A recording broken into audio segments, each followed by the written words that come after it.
Hey, kids. Nick DiPaolo, podcast number 2.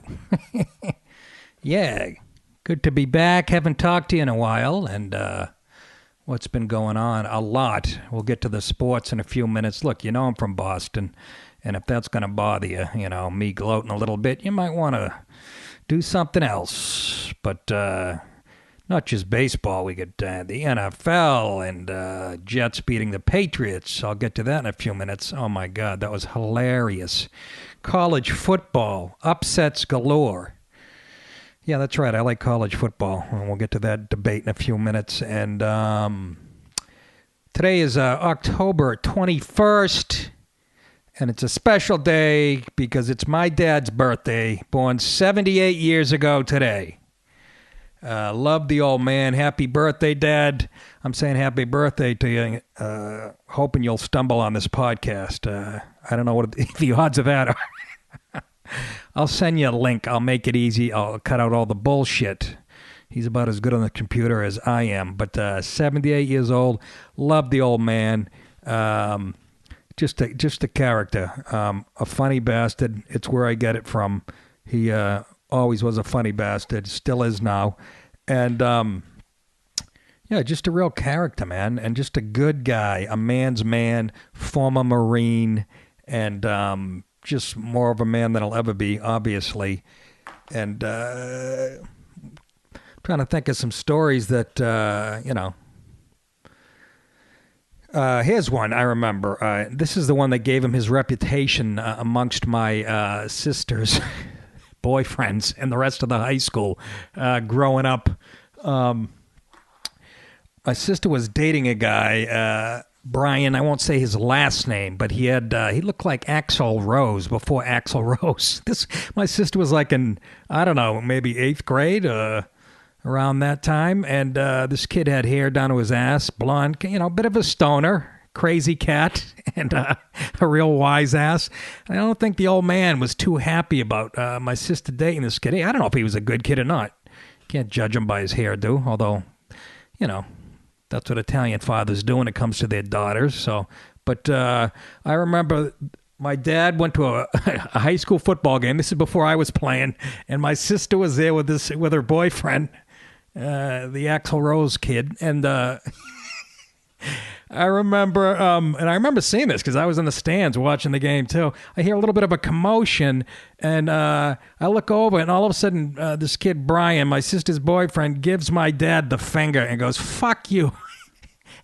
Next, my father sprints out of the bleachers at this kid. This kid goes running down the bleachers, takes off outside the fence of where the game's going on, and my dad is chasing him on foot. Okay? Now picture this. How'd you like to be my sister? All her friends are there. Everybody in the stands watching my dad chase his kid outside the stadium. And I mean, for like a couple hundred yards, just chasing him, at full tilt. And then he ended up grabbing the kid by the back of his hair, just like you would it would be you can actually tackle a football player. It's legal in the NFL by his hair. But he grabbed the kid by his hair, and everybody's watching, and this is like, no, they're a couple hundred yards away, and you just see my father slap the kid across the face. And there's where he got the name Big Nick. And boy, did that stick throughout my sister, the rest of junior high and high school. All her friends and my older sister Darlene's friends were a little bit horrified of Big Nick. Very protective, obviously, of his daughter, being an Italian fella. Overly protective, maybe, And then there was another incident. I remember I was down the junior high school and watching a baseball game. And I remember my sister, Donna, who was smoking hot back in those days, hey, let's be honest. When you're a brother, you notice these things. Half the high school wanted my sister. And she was, I'm watching the game, and she's making out on the swing set. I can't remember if it was the same kid. I think it was another boyfriend. And I remember it was getting kind of late, and I should have been home by now. Then all of a sudden, you hear a pickup truck come flying into the parking lot. It's my old man looking for my sister.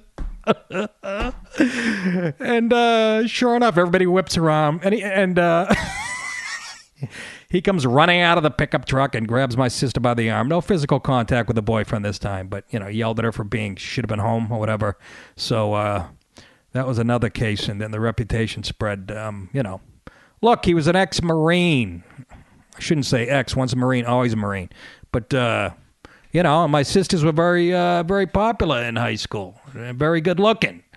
My oldest sister, Darlene, used to have half the high school over to our house on a Saturday. My parents went out to eat every Saturday night for 60 years. So one time they were away for a weekend. So my sister had half the high school over. Never forget it, man. I'm probably in 7th grade at that point. And, I'm in my bedroom watching the Bruins with my brother. Some kid brings us a couple of beers, some older guy. We're drinking them, laughing, and all kinds of commotion. Half the high school there, and just, and my parents were away and stuff. And it was almost like a Soprano scenes, because a couple weeks later, it got back to my old man, and he started screaming at me for not ratting out my sister. What the fuck is that about? But this kid passed out in our driveway. I think he was a football player. Big kid, broke his ribs, cracked his ribs. And I remember looking out our picture window and seeing a bunch of high school guys trying to move this kid because he was so big. And like I said, a few weeks later, we're at dinner on a Sunday having dinner. And somebody had called one of my parents' a couple that they used to hang out with, and my old man said, "Hey," and the guy on the other line had mentioned that his daughter was at our house a couple weeks ago for a party. And like I said, he turns on me and goes, "Did you know about this?" And he starts giving me a bunch of guff. And I'm like, "Yeah, but what am I going to do? Rat out my sister? Yeah, you're supposed to, But he went a little nuts there, too, so. You couldn't get anything past him, the old wise guinea. We had a boat. We had a 16-foot Silverline when I was in high school. My dad bought. I don't know why. He's like me. He doesn't know how to relax, but he bought this boat. And long story short, he told me my parents were going out that on a Saturday night, and he told me not to touch the boat.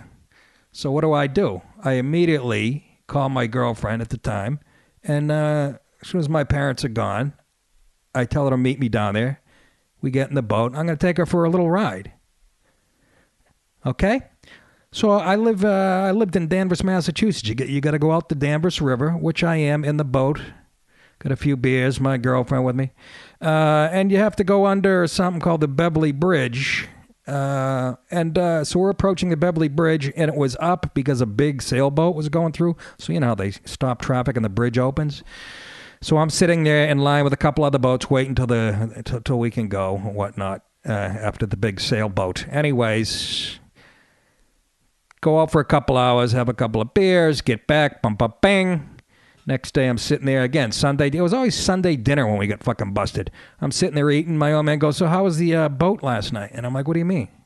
Didn't you take the boat out?" And, at that point, I'm not going to fucking try to deny it. He obviously knows something. And I'm like, "Yeah, but only for, Then he starts chewing me out. Listen to this. This is why I'm not a criminal today, just because of this incident.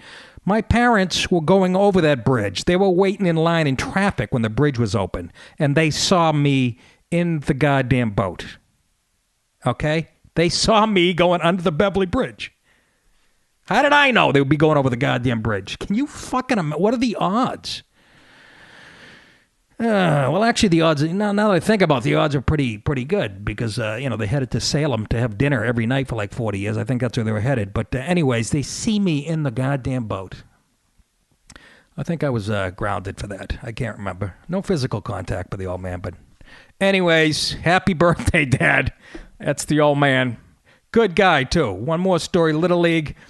I remember we were playing this team in Little League, and the pitcher on the other team, his old man kept yelling at him. I'm not going to mention this guy's name. He didn't live far from us, but he's like another crazy Italian.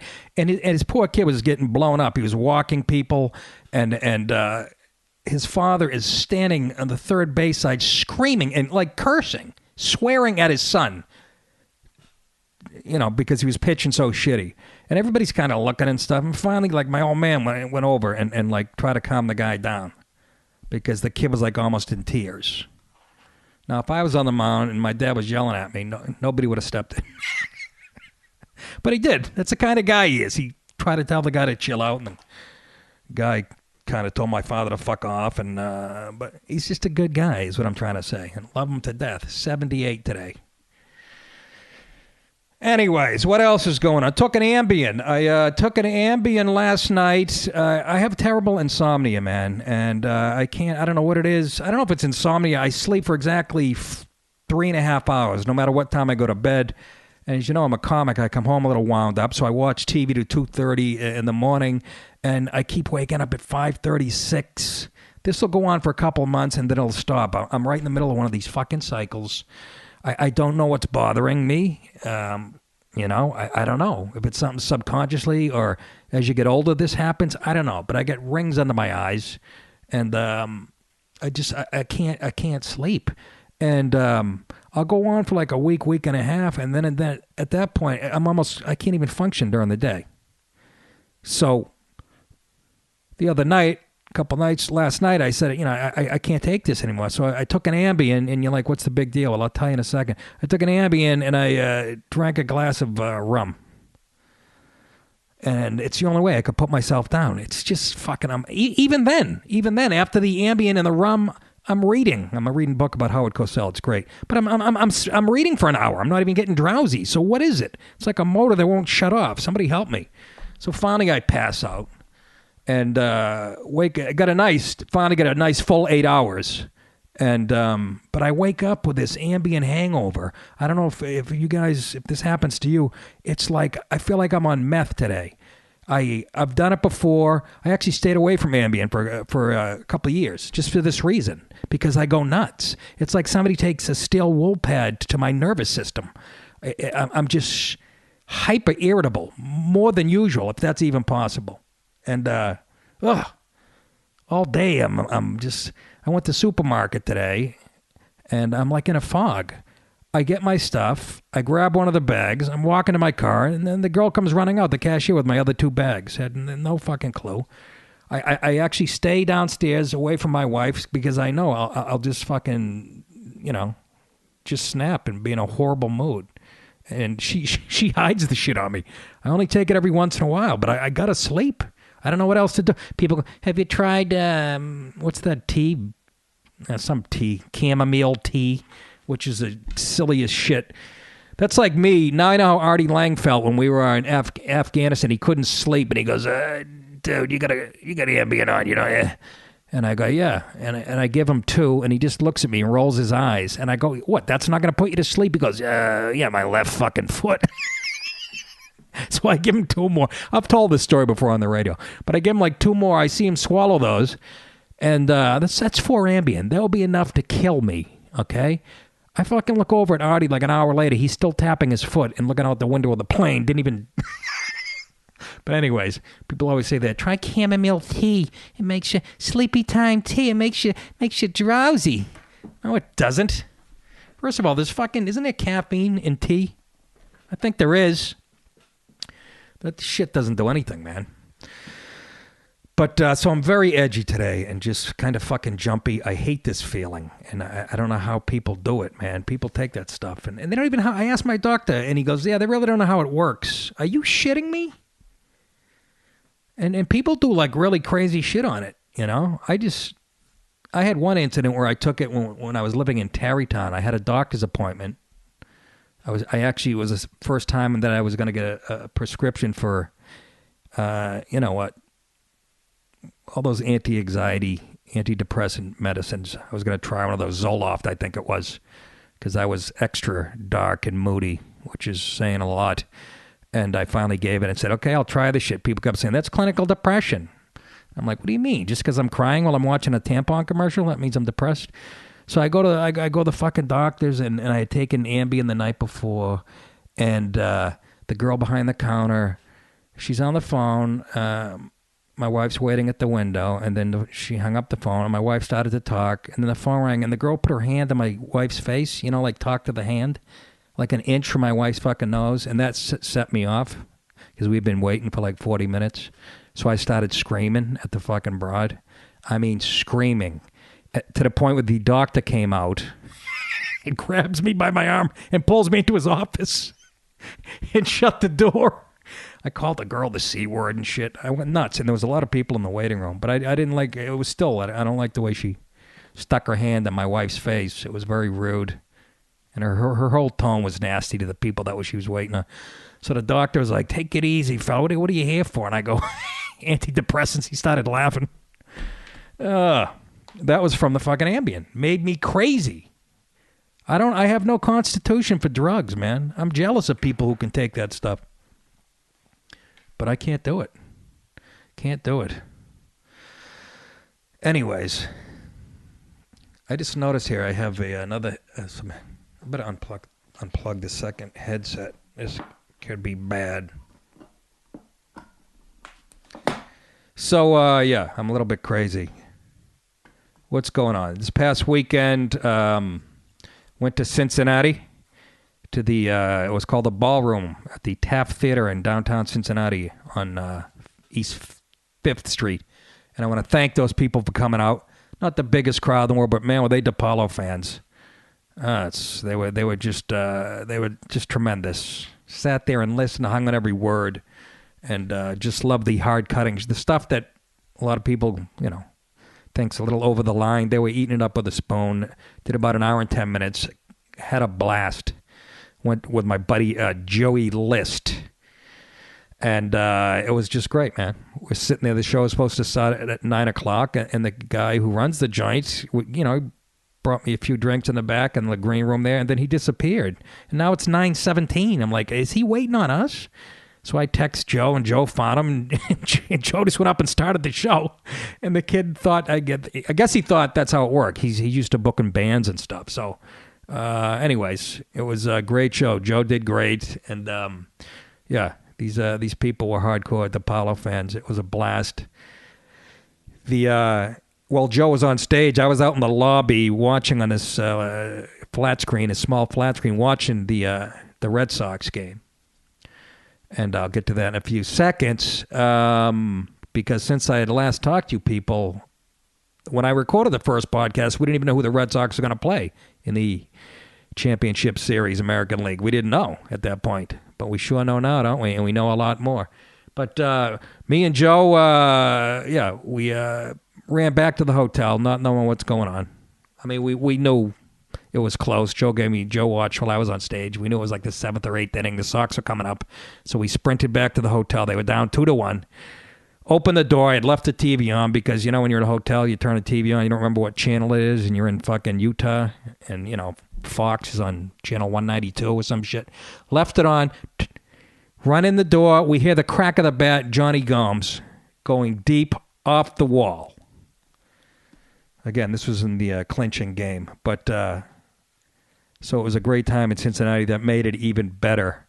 But, oh my God, how about my Red Sox, folks? And again, for my New York fans, plug your ears. But what a ride this has been. And again, since I talked to you last, there have been some serious heroics with the Red Sox, starting with Big Papi.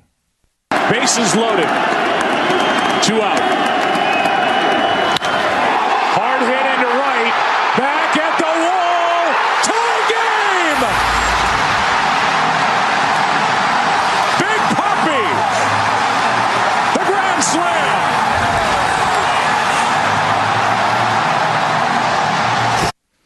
Can you imagine A-Rod gets paid more than that guy? Oh, my God. Mr. Clutch. Do you believe that?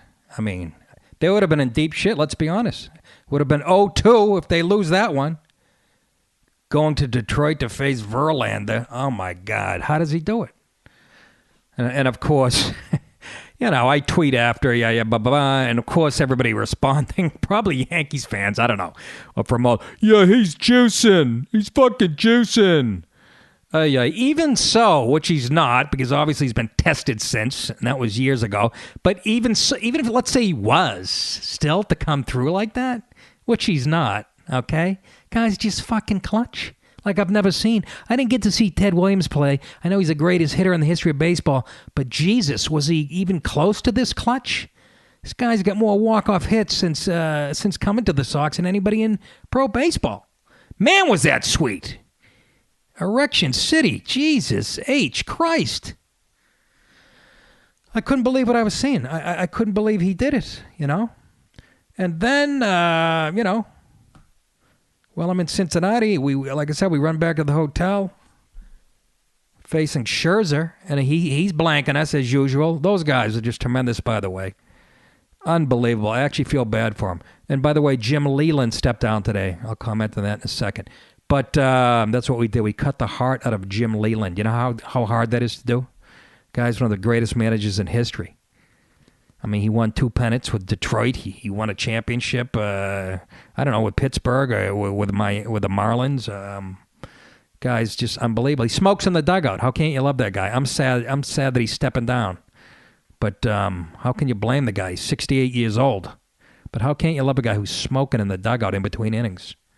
God forbid somebody heard about that, huh? Mamma mia. But so we run back to the hotel. We see Gomes hit the ball off the wall. And then we see Iglesias. How ironic was that? The guy we traded to Detroit, who we didn't want to let him go because he has the best hands. He's just one of the best defensive shortstops. He's got a future ahead of him. And he boots a ball. And you know what else went on. Then our boy, my favorite Red Sox, I loved him when he was with the Phillies, comes to the plate and does this. That's hit well into the corner. It is gone. A grand slam. Goddamn right it is.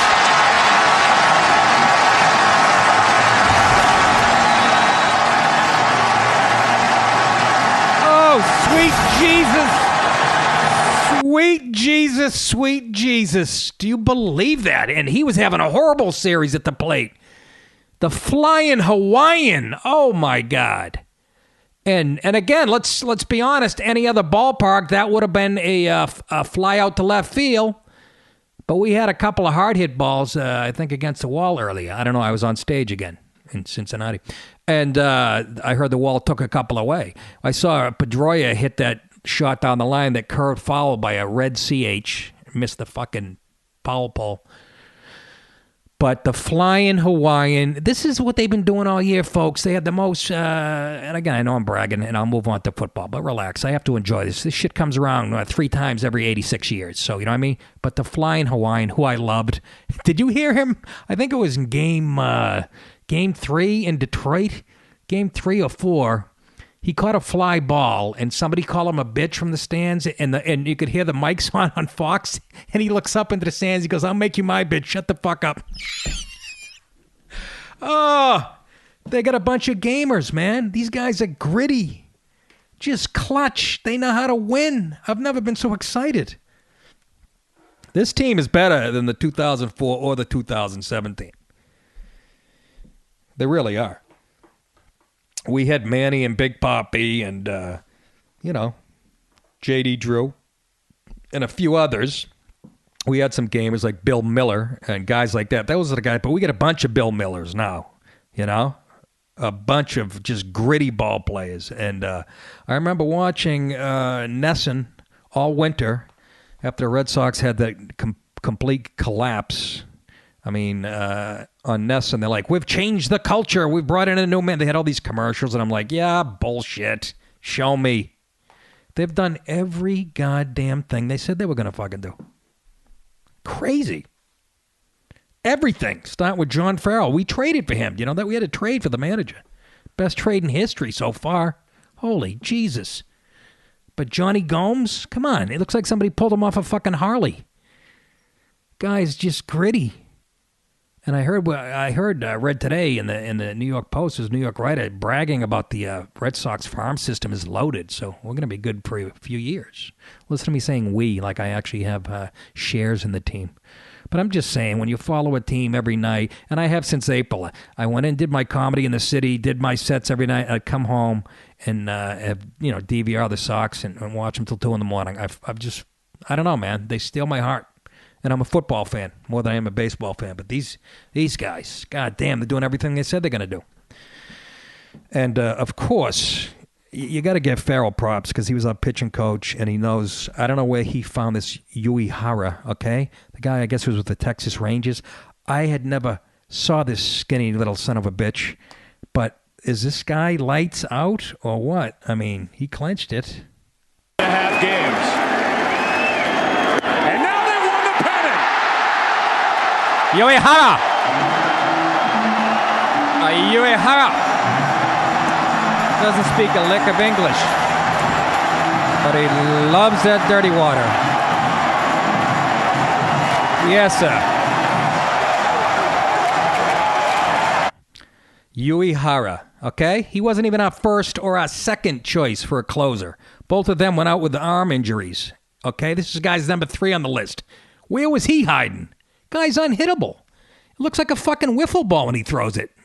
Ever throw a wiffle ball into the wind? It drops like a foot. He made Cabrera, and I know Cabrera was hurt. Thank God for that. But maybe if you dropped a few lbs, you wouldn't tear your groin or whatever you did. Anyways, I'm just thrilled to death, folks. You know what I mean? And the World Series starts on Wednesday. By the way, I'll be at Caroline's on Wednesday, naturally, at 9:30, right in the middle of the game. Game starts around 8:30. I'll be at Caroline's on stage. And I'm shooting an episode of Louie that day during the day. Hopefully during the day. I hope it doesn't go into the night. Or I won't be at Caroline's, but which I always look forward to. Doing episodes of fucking Louie. There's nothing more fun than watching him direct and do everything and write and tell us what we're doing wrong and right. And and it's all guys. It's me, Norton, Sarah Silverman, William Stevenson. It's all the same guys. Rick Chrome. I think it's the poker scene. I can't tell you any more than that. But I can't wait to do that on Wednesday. That's the stuff you look forward to. There's about 9 things I enjoy in life, and doing episodes of Louie are a friggin' blast. And then, like I said, the Sox will open against the Cardinals, who, by the way, had the best record in the National League, had the same record as us. It's the first time in about 9 years, I believe. 9, what am I saying? 1999, 2000, 14 or 15 years. It's the first time in 15 years that the 2 teams in the World Series with the best records are meeting. Yes, sir. I can't wait. I cannot goddamn wait. I can't sleep. Sound like a child, don't I? Yeah, well, I am. Okay? 51-year-old child. But life's short. You gotta, It's very long if you're a Cubs fan or a Milwaukee Brewers fan. It must fucking, when you're 52, it must feel like you're 11. God, those poor bricks, huh? We're spoiled in Boston. We really are. Since like 2000, we've been in 12 finals as far as all the sports goes. The Celtics are in a couple. Bruins are in a couple of finals. Patriots have been in, 5 Super Bowls? Red Sox, 3 World Series. That's like a dozen times. We're spoiled rotten. Especially you kids in Boston who are like 18. You think it's like this all the time? You have no idea. I used to walk to the ballpark with no fucking shoes on in the snow. You have no idea. Hey, folks, this episode of the Nick DiPaolo podcast brought to you by Ting Mobile. Ting Mobile is the way to go. It makes sense, okay? Just listen to this, okay? There's no contracts. Truly and completely contract-free, no early termination fees, okay? No overage charges or penalties. If you use more than you thought you would, just pay for what you used. I'm talking about your mobile phone if you haven't caught on, okay? You can have unlimited devices on one plan. You can have as many devices as you want on one plan. You can share, you can pull your minutes, messages, and megabytes, and each device on a plan costs a flat $6 per month, each device. Come on, how fair is that? There's no mysterious shit on your phone bill, stuff you're like, where's this charge coming from? Ting charges for what you used plus whatever taxes they, legally required to collect. There are no hidden charges, no recovery fees or other baloney. It actually says bullshit in the copy. That's how you know it's a great company. They have a no-hold customer support.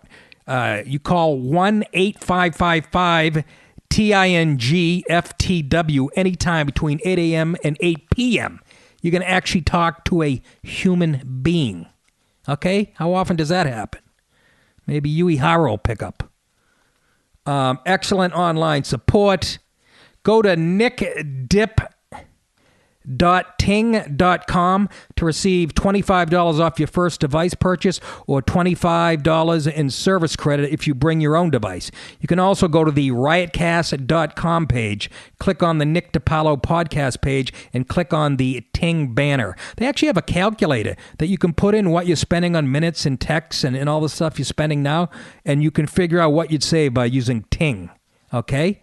Again, go to nickdip.ting.com. And it's a great company. I suggest you use it. Anyways, business out of the way. Let's talk some football. We'll give a chance for the New Yorkers to gloat.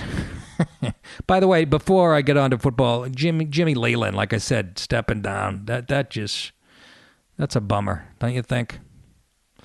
Guy's like Mr. Baseball. He's going to take a front office job. I don't picture him in a suit. Do you? He's going to be miserable with a fucking necktie on. He's going to be out in front of the building smoking cigarettes when it's 12 degrees out because all the little young, yuppie, politically correct dickheads be like, that smoke is making my eyes red. Fucking jerk-offs. Anyways, Jimmy, you done a great job. Jets, Pats. Let's talk some NFL. I don't know how the Jets fans can be bragging about this. Not to, piss on your parade, but Pats have 18, I think it's 18 rookies on the roster. 3 All-Pros who are not playing on defense. 2 of them are out for the season. And I'll tell you what, man. You got to like Geno Smith. I liked him in college, watched him at West Virginia. I remember I was watching one game. He had like 6 touchdown passes in the first half at West Virginia. I like him. He's a talented guy, but he's definitely going against a wounded Pats defense. And Pats better patch up those holes. No Will Fork, man. No Gerard Mayo, leading tackler. Anyways, let's get to what we all know is a bunch of horseshit. And that is the final play where they called a penalty on a defensive lineman for the Patriots. Young kid. What's his name? Jones, I think? I can't remember. Anyways, he was called for pushing another of his teammates into the line, which is a new rule this year. Again, for safety reasons. Apparently, Michelle Obama is now the commissioner. Jesus H. Christ, you can't push another one of your teammates into the line? I mean, we're talking about a game where people run into each other, at 90 miles an hour with knock each other out. But, oh, no, 2 guys might fall on an offensive lineman and sprain his back. What the fuck is going on here? Anyways, it's a new rule. It hasn't been called till the Patriots game. And if you didn't see it, you know the story. Their kicker comes in for the Jets and misses, and all of a sudden there's a flag on the field. The umpire threw it. I want to Google the guy because I want to find out what part of New York he's from. You have to be shitting me. And he calls this new rule, and obviously he gives the Jets a second chance, and the kicker nails it for the win. And I'm sure people are saying, well, the Pats shouldn't have been that close anyways. Well, bullshit. Jets have a good defense. They're like 4th in the league against the rush. Geno Smith's legit. Did anybody miss Sanchez at this point? And, but what a dog shit call. And here's my theory on that, okay? The NFL always loves to have a New York market that's competitive in case come playoff time you're going to do big numbers. And we know that's not going to be the New York Football Giants this year, right? I think that's safe to say. So there's my paranoid New England theory. Got to keep a New York team competitive. Otherwise, the Pats are going to run away with the division. But what a dog shit call. In a related story, did you see on the internet the New York Jets, a New York Jets fan, a guy punching, it might have been a Patriots fan, a woman, smacking her in the face? It looked like a Snooki fucking beatdown. And again, I watched it 100 times like the Supruta films. And I know in the politically correct times, most people, your initial reactions like you should never raise your hands to a woman. And I agree with that 100%, 99.9%, unless that woman is trying to hit you in the face. I mean, this is what fucking feminism has wrought us, okay? Women actually think now there's no difference between men and women physically, that they can jump in because they got a pink belt, at the local fucking strip mall. I've seen you see it all. There's a ton of clips on the internet where girls jump into a fight now. I think it was another. Was it a Red Sox game? It was Boston girls again. There was another clip a year or so ago. But this girl comes running at this guy who was already in a fight with somebody else, and he just cracks her one. I mean, didn't knock her out or anything, but I don't know what you're thinking, ladies. I know the feminists have you convinced that there's no difference between the sexes other than the socially constructed ones, and you can keep swallowing that bullshit, and then don't be surprised when you get popped in the face. As somebody once said, if you want to be treated like a lady, don't act like a man. So this chick had a good crack. I don't know what she was thinking, but this guy, it's everything that's wrong with the world. He's shit-faced. You can tell he's shit-faced, and he was already in a fight when this girl tried to jump in. Again, she's got a few in her, and she got popped. So stay out of it, okay? I don't know what you're goddamn thinking. So to sum up, that was a dog shit call. I want to find out what part of New York the ref is from. Congratulations, Jets. You won't even be relevant after you lose your next two games. You got the Saints and somebody else. I hope I'm wrong, because I like a good rivalry. You got a good defense here, and you got a good quarterback, but the rest of you is P.U. Not Rex Ryan. I don't know. I like him, but as a coach, this is what I think of him. Kaka-poo-poo, poo-poo, pee-pee. That about sums up his offensive abilities. College football. No, before we get on to college, again, as far as the NFL goes, a lot of injuries too, by the way. Jay Cutler, out for a month. He's like Amendola. He's made of, sugar and spice and baggy things that taste nice. He's out with a groin tear. I mean, they're saying a month. I had a groin tear that bothered me for like a year in high school. And that is no joke, man. It spasms at night like you're having triplets. It fucking hurts. You can't even lift your knee to tie your shoes. And so he's gone for a month. The Chicago Bears, they're hexed too. Reggie Wayne blows out his ACL for the Colts last night against Denver. He be gone. Bradford, the quarterback for the Rams, blows out his ACL. See ya. That's all they got, the Rams, don't they? So, people going down, man. And eventually they'll probably be trying to making rules about this now. How are we going to prevent groin pulls? All quarterbacks and people, wide receivers in the skill position have to wear a girdle. I mean, it's just getting rougher. Hey, how about that hit last night, Monday Night Football, by the kicker? Did you see that one? The guy for the Colts, did you see him lay out the guy for the Broncos returning a kickoff? Apparently he's 60 pounds heavier than the guy returning the kick. And you could have called it helmet to helmet. It was one of the best hits I've seen from a kicker. Guy should get play of the week on ESPN. So anyways, a lot of interesting stuff in the NFL. College football, which I like more than the NFL, and I've been an NFL fan since I was 6. I just think I'd rather watch, we talked about this on my old radio show, I'd just rather watch kids who are hungry to get into the NFL. They try a lot harder, man, when they know this could be their livelihood. They just come to play every day. And in college football, when you're a major program like Florida State or Alabama or Oklahoma, you can't afford a loss, even in like October, because it could cost you a national championship. So they play extra hard, and it shows. Okay, what's better than 115,000 people at Tennessee? I mean, you don't get that at the Bills game. Come on. So you people that just like the NFL and don't understand college football, give it a shot. I mean, just the cheerleaders alone. I mean, it's hard to keep your hands off your prick by the third quarter. Come on, you got a 21-year-old chick doing front handsprings with a pair of tight panties on. Mamma mia. Just love college football. The rankings are out. Alabama is number 1 again. They have been since, I think, the early 40s. They're like a pro team. Florida State, who kicked the shit out of Clemson, kicked the shit out of them. Clemson was like number 3. Florida State was like number 5 going in. They go to Clemson and beat them 51-14. They are moved up. They are now number 2 in the country. Then you get Oregon, who, puts up their usual 60 points. And Ohio State, who I never believe in. No offense, Ohio. Had a great time in Cincinnati.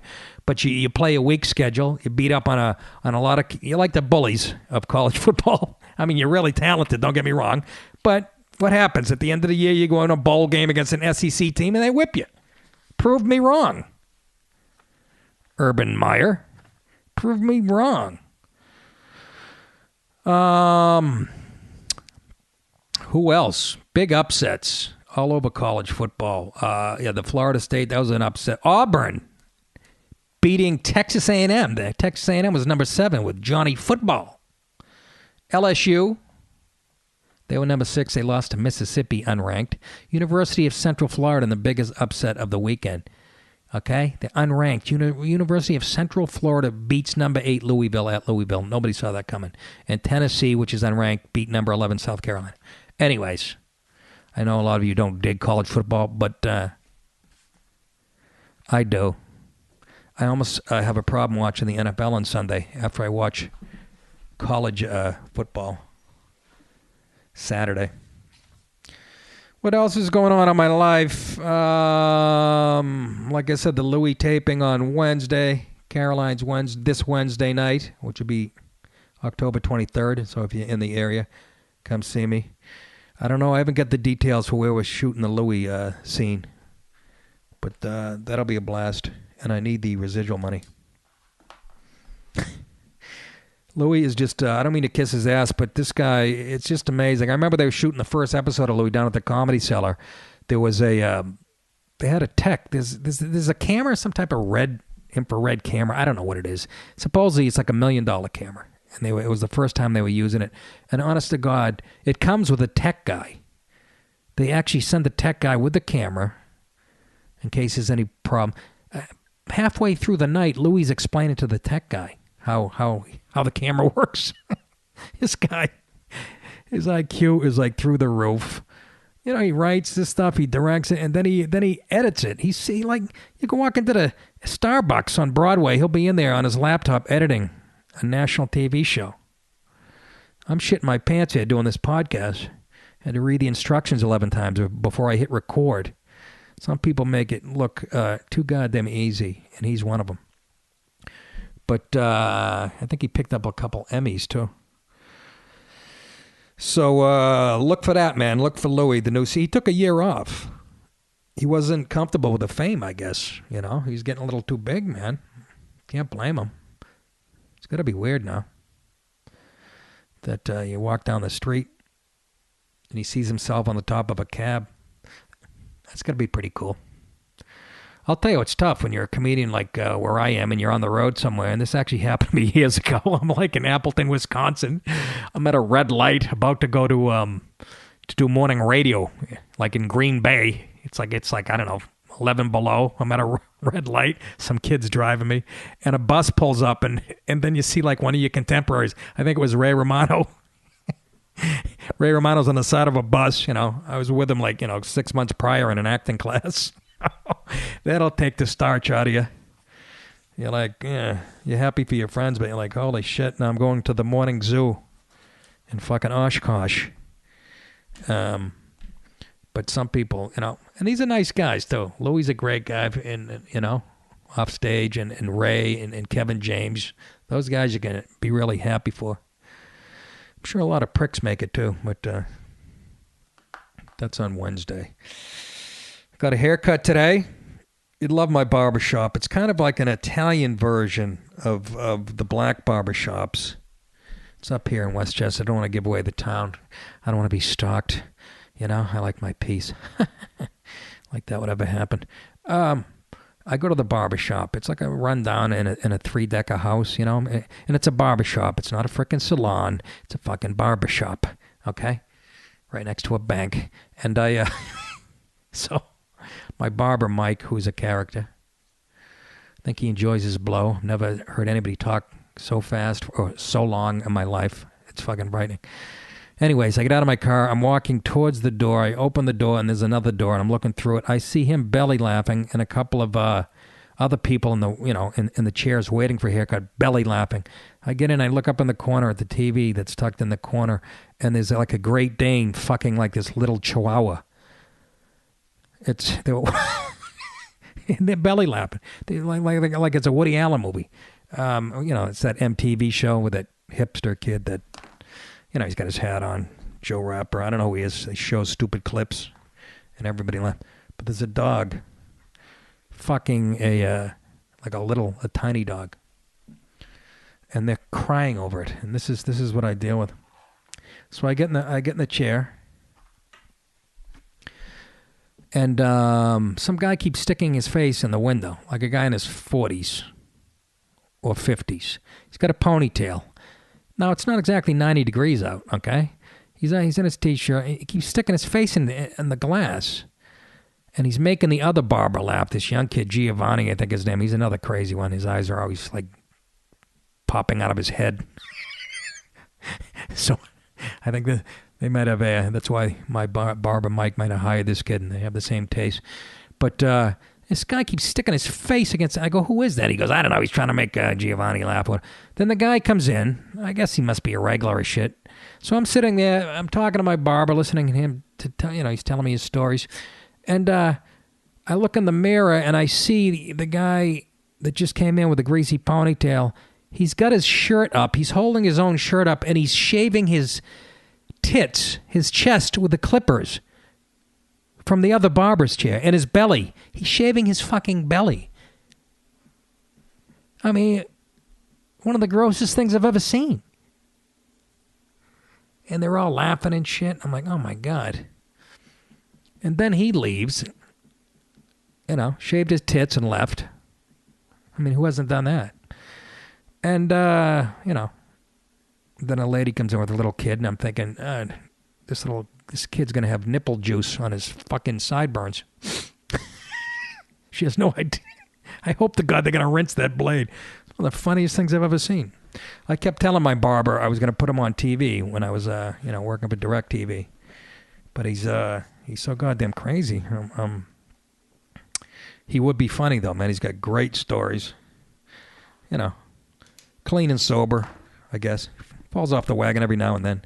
And it shows in my haircuts. I'll leave and I'll have like a swastika in the back of my head and maybe one pigtail on the side. But great friggin' guy. I guess, that was it. Got the haircut worked out.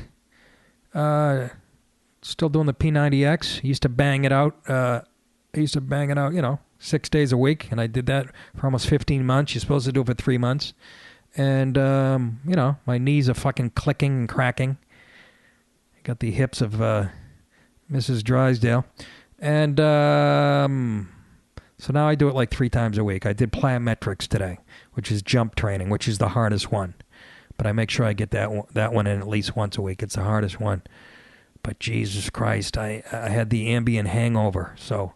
A couple times I threw up a little bit in my mouth, I had like 3 scrambled eggs, and I kept burping those up in my mouth, and I felt really dizzy.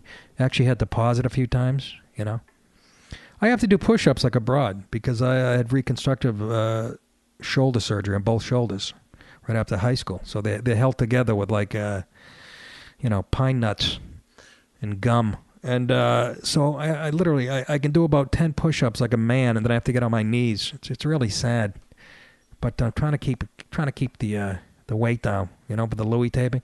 Somebody actually Facebooked me, or I don't know, I forget what it was, but he said, "How come when I see pictures of you, sometimes you look really handsome, and other times you look like John Lovitz?" Which is true, man. My face blows up in pictures, It has to do with hydration and dehydration.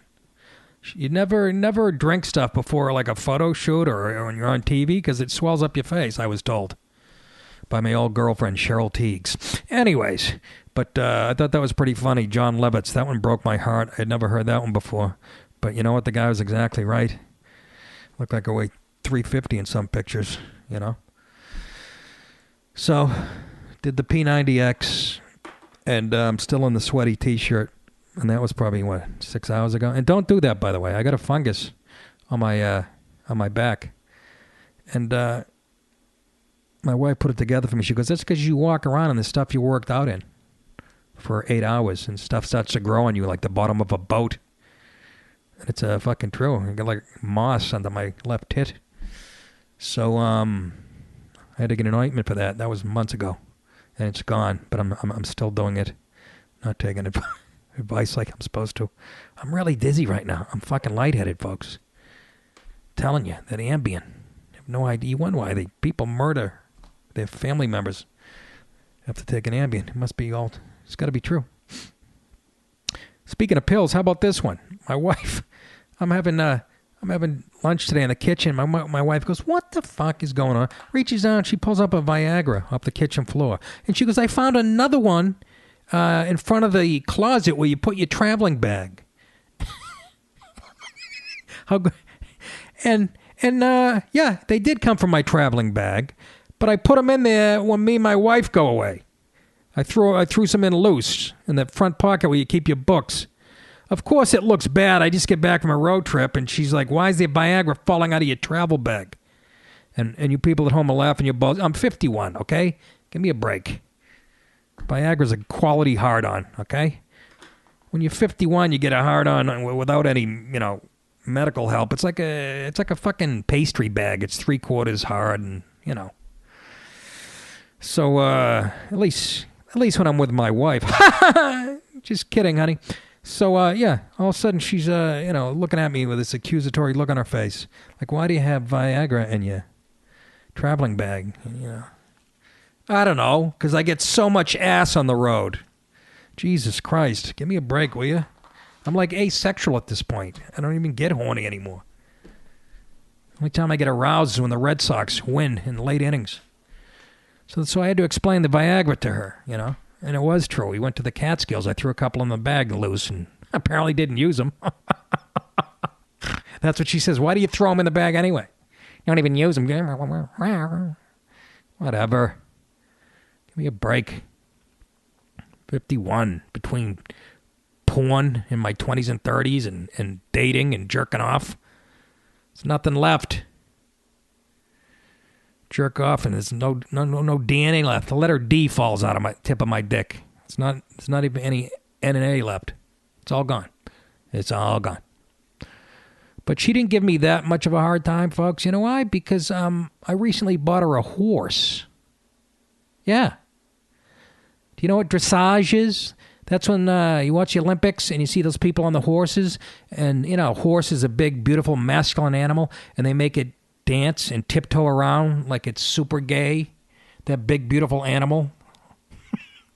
You ever see how they prance around? And yeah, that's what she's doing. She's taking lessons. Started like a year ago. And, of course, she's really good at it. Some woman who was in the Olympics is, like, training her. I feel like, Mitt Romney and his wife. Only I don't have the dough. It's a beautiful horse. It's in its late 60s. Has one tooth. And, a prostate problem. No, it's actually a good horse. When you buy a horse, it's like buying a car. They have like a blue book thing. You can go in and find out what the horse is worth. I don't know how they do that. But, so, apparently she got a great deal on this horse. I can't tell it. I'm scared shit of horses, by the way. But alls I know, and I knew this before I made this purchase, that they're a horrible investment. I was told by some people, some girls that have had horses who are rich, okay? There's drug dealers who go, what, you bought a fucking horse? What are you, nuts, man? You can't afford that. So I know it's not going to be a good investment because they're always having problems, They're like Amendola for the Patriots. Jesus Christ, they run 3 feet and they break down. They get bad feet. Their gums start to rot. They shit their pants. Their stomach gets in a knot. Whatever. Even I knew that. So, but she's telling me no. There was a doctor there. That when she went to do the deal, the doctor that actually birthed this horse says this horse has nothing wrong. What else is? Of course, the doctor's going to say that. The doctor's in cahoots with the lady who's selling it to my wife. They've known each other for years. What do you think the fucking doctor's going to say? No, this thing's got ulcers. It's got a lump on its left ass cheek, and little bit of cancer of the forehead, and it's shitting a little bit of blood. But no, I think you should take it. Yeah, come on. So I'm a little. I just see future fights for me and the wife over this thing. I'm happy if she's happy. It's something she's really good at, and it's the reason she didn't bust my balls about the Viagra. Anytime she gets mad at me, I go, I bought you a fucking horse. Give me a break, will you? But I'm afraid of horses. I'm definitely afraid of horses. They're big and they're stupid. So I'm told. But she's taught me a lot about them. There was this one horse that she rides, this like male horse that loves her. And this is kind of gross, but the horse gets an erection after my wife gets off and masturbates. And how a horse masturbates? It slaps its dick against its own stomach, which I was able to do when I was in high school. Now it's off my kneecap. Yeah, I wish. The horse slaps its own penis against its stomach until it comes. And that's the effect my wife has on the horse that she rides. And I said, why don't you change your perfume or maybe, shave your head, grow some out, do something. Horse is very turned on by my wife. So I didn't know that about horses. There's a lot of things that she's been telling me. She's taken a class and all this stuff. She actually goes to a college and studies this shit. But I'm nervous. I just see future fights because I know this thing. Something's going to happen. It's going to turn an ankle doing a fly pattern or tear a groin muscle rolling out to its right. Something's going to happen. And it's going to come out of my pocket, okay? I'm going to be doing the funny bones till I'm 106. But I am nervous about it. It's a big investment. And just upkeep alone is like $850 a month, okay? And I just picture, well, there was a scene in The Sopranos, and I think this is how I see it going down with me and the wife. In this scene, picture my wife in the role of Tony Soprano. The horse was no fucking good. I'm Ralph. With the fucking colic all the time and the fucking bills. What are you talking about? She bounced back. This time. But each time it takes something out of him. Yes, Andy. It was all downhill from here. Now, I know it's tragic to think this way, but you can't argue with the fucking logic. Jesus Christ, you did it. No, I cooked didn't. that fucking horse alive. No, I did not. But so what? So what? It was a fucking animal. That's me as Ralph Cifaretto. And that's the wife. I hope not. I'm just a negative person. Anyways, kids, good talking to you again. I forgot to come up with some, stupid, catchy closing statement at the end of the show. But that's it. Podcast number 2 in the books. Go Red Sox. And if you're listening to this in St. Louis, good luck to you. You're going to need it. We're going to give you a beating. And come see me at Caroline's this Wednesday if you're in the tri-state area. It's Nick DiPaolo. Until next time, kids, take it easy.